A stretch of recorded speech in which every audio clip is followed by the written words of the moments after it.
So welcome back to Rob's Camino. I thought we might do a series of short videos over the next few weeks with some of the very common questions that people have about the Camino. And this week, I'm just going to be talking about the final 100 Ks into Santiago because it's got a bit of a bad name over the last few years. And I don't know why. Coming right up.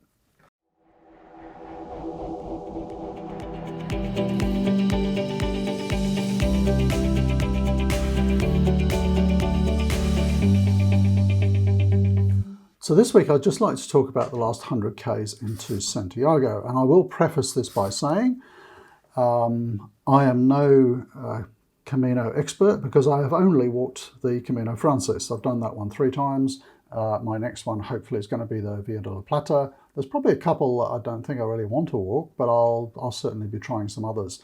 But the Camino Frances is probably, well, it is the most popular route, and it's the most common one along perhaps with the Portuguese that new pilgrims try out. So for those who've probably only ever walked one Camino, it's a fair old chance that it was the Camino Frances.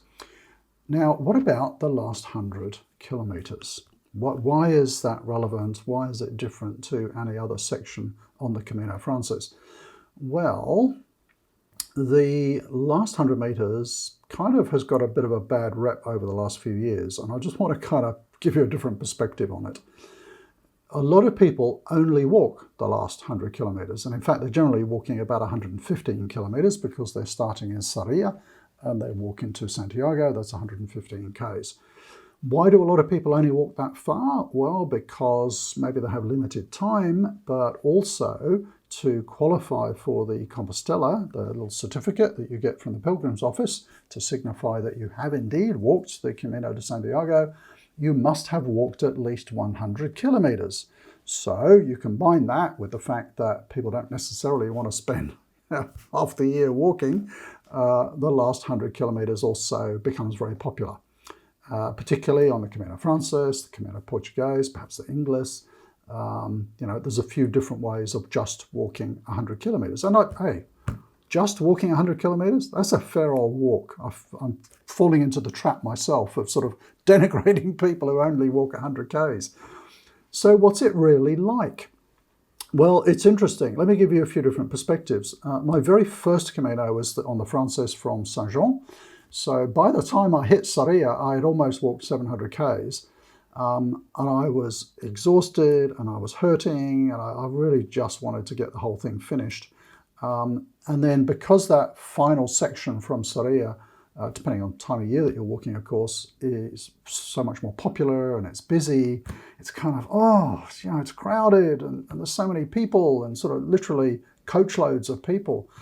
But I knew that was going to happen. I'd kind of done my research and I was prepared for it. It was a bit in your face initially, and I found it a bit frustrating because I'd been used to walking with 1 or 2 other people, sometimes walking with no one else in sight, and then suddenly it's almost like this Sunday afternoon stroll in the park with lots of other people around you. I gave myself a little bit of a wake-up call on that first day during the last 100, and I said, hang on, you knew it was going to be different. There are more people, it's more commercialized, there are a lot more facilities for pilgrims along the way because of the numbers. There's lots more bars and cafes and albergues and so on. It's quite a different feel. So get used to it, Rob. Suck it up. It's just a different feel. And I did. I said, okay, that first 700 was like that. This next 100 is like this. And once I'd sort of made my mind up, and I suppose what made it trickier for me is that I was quite injured by the time I'd got that far on my first Camino, and I was really struggling a bit, and I was only doing about 10 Ks a day, so I had 10 days of the final 100 into Santiago. And I thought, hey, I'm just going to enjoy this. And I started to engage a lot more with the people who were walking the last bit. It's funny, if you've walked a longer Camino and you kind of hit Sarria, it stands out. It's the ones who've been walking for weeks just have a different look about them. They sort of head down, very determined. They're on the final straight into Santiago. They're a lot leaner and browner and grubbier looking because they've been wearing the same clothes for weeks.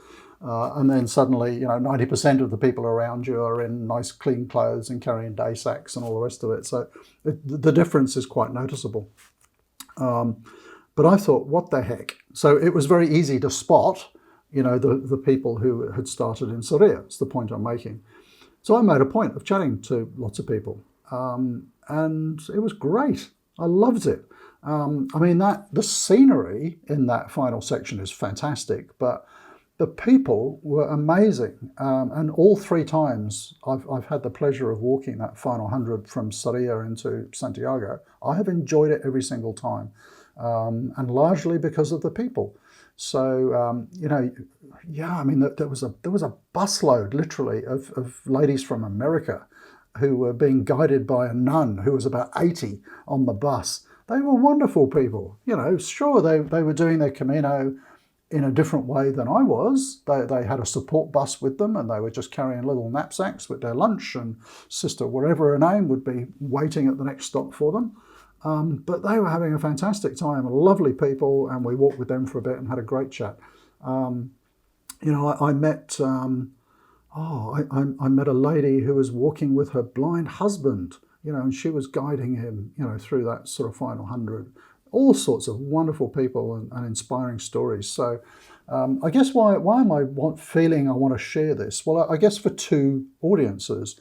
One, for those who are lucky enough to have the time, the fitness, whatever it takes to walk a much longer Camino.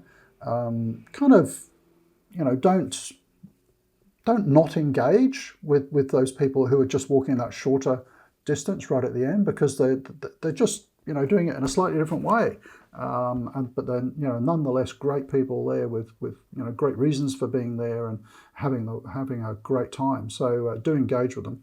And for those of you who might be thinking, for whatever reason, health, time, I can only walk from Soria, don't feel like you're not walking a proper Camino. You are. You only have to walk 100 Ks to get your Compostela.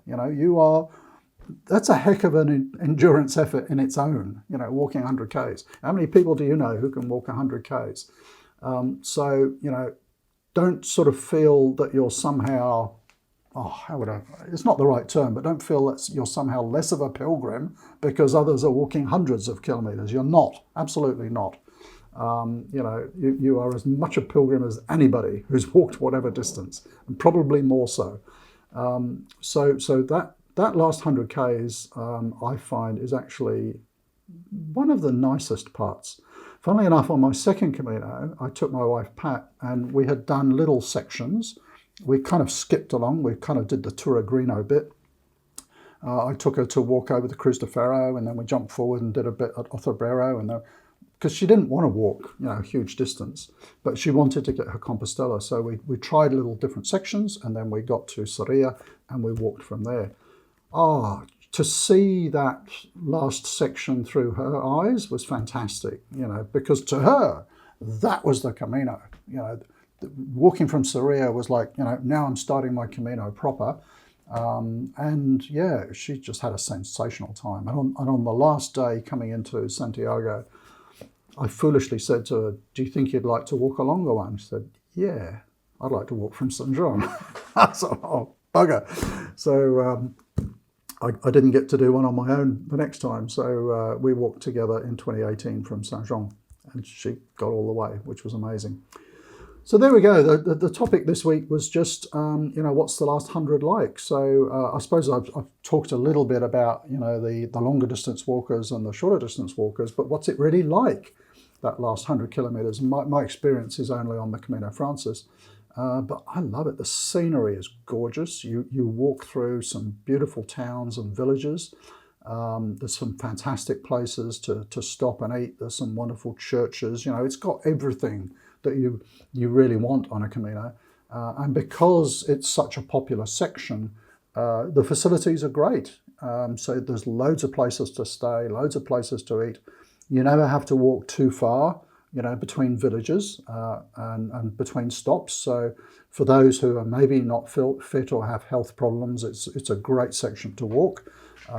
You could I'm just thinking you could almost push someone in a wheelchair over that last 100 Ks. In fact, I've seen it done. Just off the top of my head, I can't think of any sections that would be too difficult. But if anyone can think of any, please do comment down below.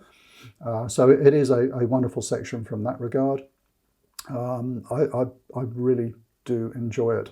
The only sad bit I find walking that final 100 is that I know the end is coming. But if you're only walking from Soria, you will have less of that sort of feeling, because this is your Camino, and you'll only kind of get that feeling of, oh, it's coming to an end on the last day. Whereas if you've been walking for 3 or 4 weeks, you kind of get that feeling when you hit Soria. So there you go.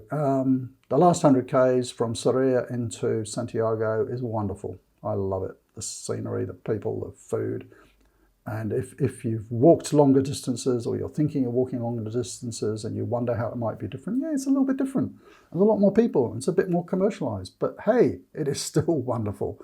So thanks for watching, and I hope that might help in your thoughts about which bits of the Camino you might be walking. See you next week. Bye for now.